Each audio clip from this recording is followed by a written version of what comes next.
In this class, we will understand the difference between return and exit function in C programming. So before going deep into the concept of return versus exit, I have a question for you.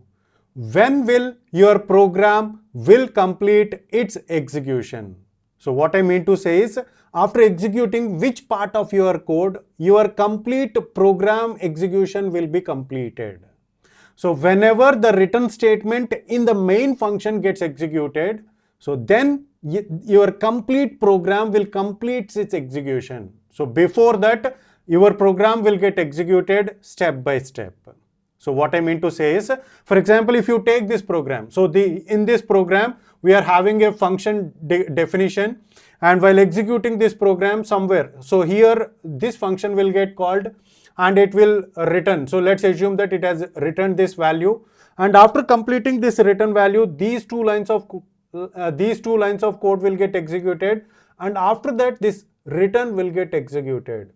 Whenever the return in the main function gets executed, then only your entire program execution will be completed. Means this program will be, we are going to come out of this entire program execution.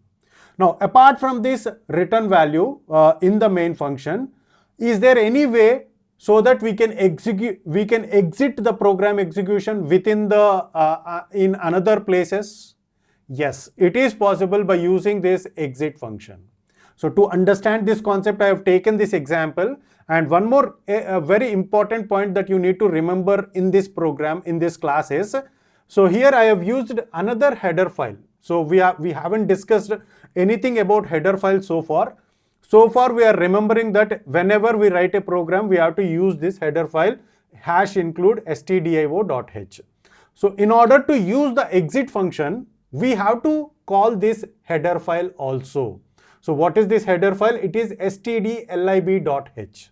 So just keep in mind, in our later coming classes, we will be understanding the concept of header files.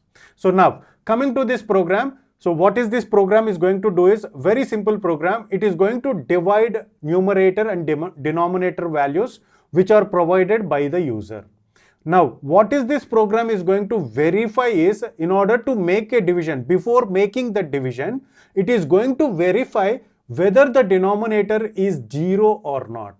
Why? Because it is an error. So division by 0 is not possible. So we have to verify that condition. If the denominator is 0, we have to exit from this entire program. Okay, so that is what this program is going to do within this program. So here I have declared three variables. First two variables are of type integers, num and den, means numerator and denominator. And the third variable is float, which is of type float, and the name of this variable is result. Means the result of the division will get stored in this result.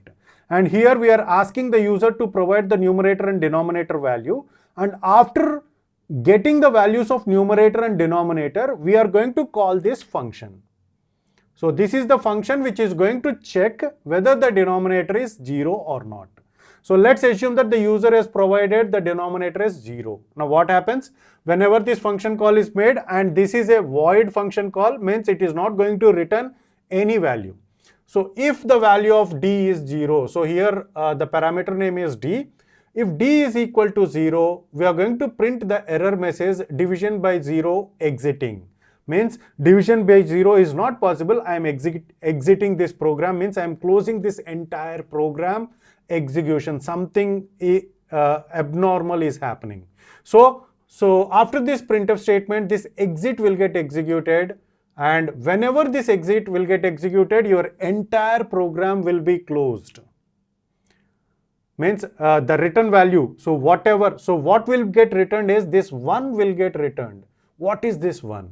So whenever we use 1 within this exit function, it is going to send a signal to the operating system. So the operating system is going to, a signal will be sent to the operating system stating that something abnormal happened in this program execution. So this program has been exited. That signal, in order to send an abnormal execution signal, we have to use 1.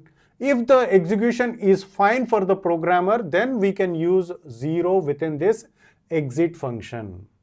Okay, so because division by 0 is an abnormal activity, we are going to send the signal to the operating system by passing 1 within this exit function. If some operation is done and it is fine, and you want to exit, you want to close this entire program at this point of time, then you can just send 0. Okay, for example, if the value of d is other than 0, let's assume that it is 2, it is fine. So we are going to return back, and after that we are going to come here, and these 2 lines of code will get executed, and immediately this return will get executed, and after executing the return in the main function. So this is very normal, right? Whenever the return in the main function gets executed, then the entire program will be closed. So that entire program will be removed from the RAM of your operating system. So the details are not necessary here. So the entire program will complete its execution after executing this return, or it can also be terminated at this by executing this exit also. Okay, so that's the difference between return versus exit function. So that's it for this video. In the next class, we will have an introduction to the scope of variables. So there we are going to discuss global variable versus local variables. So that's it for this video. See you in the next class.